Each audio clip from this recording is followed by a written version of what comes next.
Yarn. Yarn 12. Chancin Me Arm.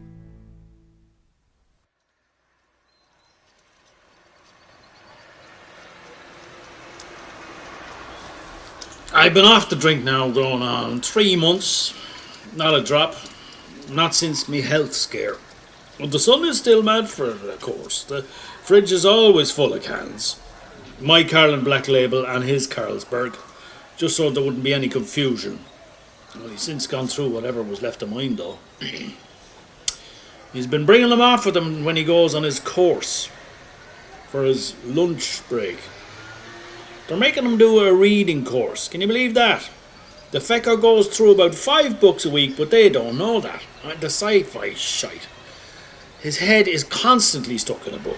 He gets a new bunch out every Tuesday from the library in town. Now, I prefer reading about the real world myself. I read the paper from cover to cover every morning with a cup of coffee, black. That sets me up for the day. They're making him do the reading course because he wasn't doing a tap on the computer course. He just sit there and look at the screen. And they says, you have to at least try or we'll report you. And he says, I can't read, so learning computers is pointless. He thought he was being a right clever cunt until a letter comes through the door saying he's been signed up for an adult literacy course. So now he's back learning his ABCs with a bunch of thick cunts and foreigners. That makes me laugh. Sitting there all morning pretending he can't read, and he dying to get home and crack into one of his space books. He's well able to crack into my cans at his 11 o'clock break, though. The teacher used to give out to him, but now she just leaves him off. It's not worth the hassle, I'd say. To tell you the truth, I'd be worrying about him sometimes. On Friday, he goes down to the pub, Walsh is in town, and the thing is, you couldn't trust him walking home.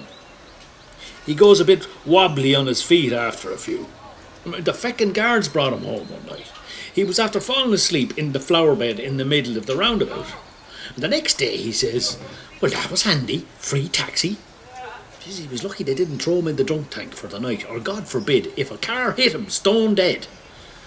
I says to him that if that happens again, he could wake up to Bridie Murphy or one of her Tidy Towns crowd picking litter around him at 6 in the morning. And that made him think twice, all right. His mother was always worrying after him. That much good it did him. I met herself over in Leeds in, what was it, 68 or 70, I suppose. Beautiful she was. A Yank, like yourselves. I went over for work with a load of the lads.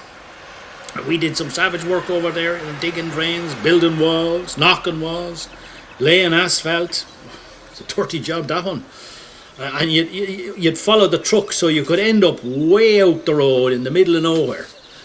And me and the boys, we used to start bringing a few spuds with us. And then at the break, we'd lob the spuds, skin and all, into the vat of hot tar and let them boil. And then we'd fish them out, break them open, and eat them off our shovels.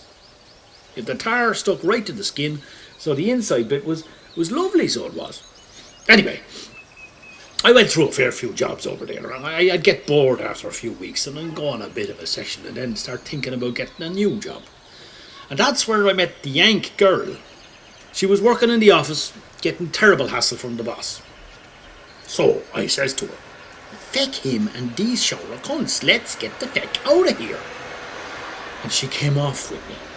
We moved around England for a bit and she was mad to live in London, but no sooner were we there than she gets terrible homesick for America. She gets onto her father and he offers to fly us over. Both of us. Did I hesitate? I didn't, me fuck. So off to the USA I went. Scottsdale, Arizona. But living with her family almost did us in. I mean, the father didn't think much of me. It was hard for him to do any thinking with his head so far up his own arse. Sure, then didn't herself get pregnant. Oh, fuck, I was stuck then. We got married anyway and I had the little fella. The same fella doing the reading course now. And I like to remind him every so often that he was born in America. Why don't you get up off your arse and run for president, I says to him. Well, anyway, a few months after he's born, I'm still out at the pub celebrating, and I get into a bit of an altercation over a game of pool with a big black fella. I was scared out of me shit, so I hit him a slap before he had a chance to land one on me. And didn't he go down like a sack of spuds? And then the cops come and they locked me up. And when I was out in bail, I thought, feck this, I'm not going to one of those American prisons. They're full of riots and queer lads. So I skipped out, got a flight back to Ireland, and I says to myself, that's the last time Uncle Sam will ever hear from me. The wife was distraught, of course. She thought I'd run out on her too. Not at all. I phone back and I say that I get everything set up over here first. I'll find a nice house and then she can move over with the young fella. I just needed a few quid up front for the house. So, her father wires over some money and, to be honest with you, I ended up going on the lash for a few months. I buy a bit of land for Billy Ryan to build on instead. But at the start, I was well able to build a house myself anyway, so we could have it exactly how we wanted it. The plot was right next door to Billy Ryan's farm, and he says we can stay in the caravan in his yard until the house is ready. Grand job, sound man Billy. Well then, when the wife moves over with the young lad, she's not happy with the situation. She starts saying, a farmyard is no place for a baby. It's dirty. There's a mound of manure 5 yards from our door. We've no running water. I tell her to be patient, but that just seems to set her off again. I was under a fair bit of stress. And one morning I woke up and, she's gone. She left a note. She went back to America with the young lad. So, then I met Sheila, an Englishwoman. Well, she says she's Irish, but she grew up her whole life in Sheffield, so she's a fair, strong English accent on her. Her mother was from down the road, all right. She's an only child, not counting her twin sister that died when they were born. And when Sheila's mother died, she got left the house and an inheritance. So I took her off on a round-the-world trip. We went feckin' everywhere, stayed in the best hotels, Europe, South America, feckin' China, Egypt, Morocco. Jeez, the lads loved Sheila there. I used to say to them, what kind of a dowry would you have, and then we'll talk. And she's not much of a looker now, Sheila. The ogre, I calls her. But she's grand. I mean, looks aren't everything. And back in the day, in Leeds, I brought a lovely young one out to a dinner dance one night, and none of the lads could take their eyes off her, wondering how the feck did I get her. She fancied herself as a bit of a singer, so I kept at her to get up and sing a song. And so she did. Well, fuck me, it was terrible, like a cat drowning. But suddenly, all the loveliness in her fell away, and I couldn't stand her, screeching away up there. So I left. I just left her there. Fecked off home, so I did. Yeah. There was no fear of that with Sheila. She's barely got a tooth in her head, let alone a note. Anyway, so while we're in Morocco, we're having dinner out on the balcony when Sheila just slumps forward, her face planted in her pasta. And I'm laughing at first. Ah, jizz, Sheila, it's not a trough you're eating out of. Come on out of that. But she doesn't move. Turns out she's after having a stroke. She was never right again after that. A bit touched, you know, even more than she was originally. Well, she puts it on too, though, when it suits her. Where's that tenner I left on the table, I'd say? Oh, I thought that was mine, she says. I got confused, hon. Confuse me, arse. Sure, now her inheritance is gone, she'd be after my pension. You couldn't leave any money around the house or she'd have it gone. But she's still driving. She's still driving, even though she's no taxer or insurance. Doesn't give a fuck.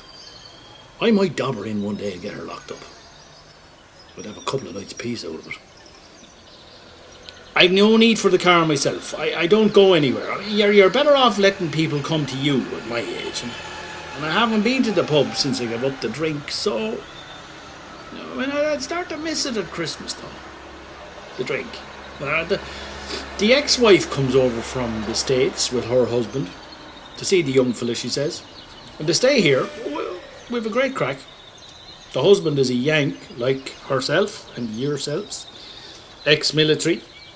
He brings over a few bottles of bourbon and I sort out the potchine. I get it from the barman in Walsh's. Gives it out in the wine bottles at Christmas for a few of the regulars. The ex-wife's husband's mad for the stuff. He can't hold his drink at all. I thought holding your drink would be a requirement in the army. And he says, no, that's the Navy you're thinking of. He said, no, he was a soldier though all the same. He has scars all over him and he's missing bits of ears and a bit of his leg. Fuck me, I don't know how he's still standing. Last Christmas Eve, we went through the whole of the potchine and the bourbon. The army man doesn't drink cans, so, as not to be left behind, he takes Sheila's old Highnelly out to look for an off-licence. A few hours pass and there's no sign of him.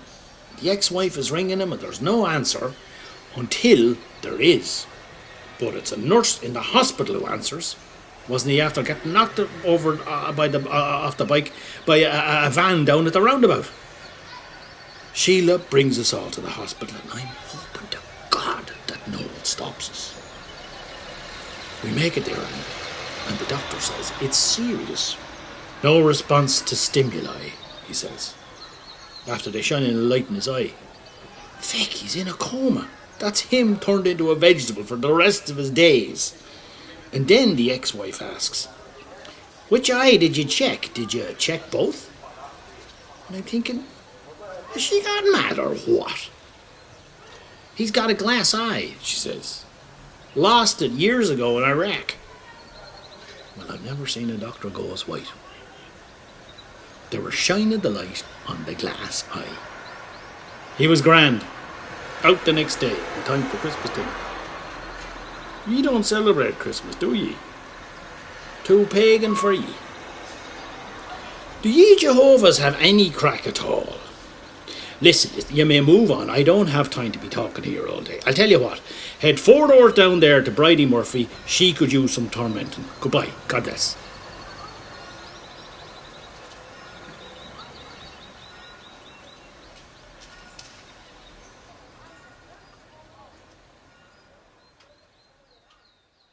This has been a story for yarnpodcast.com, written by John Roach, performed by Lorcan Cranitch.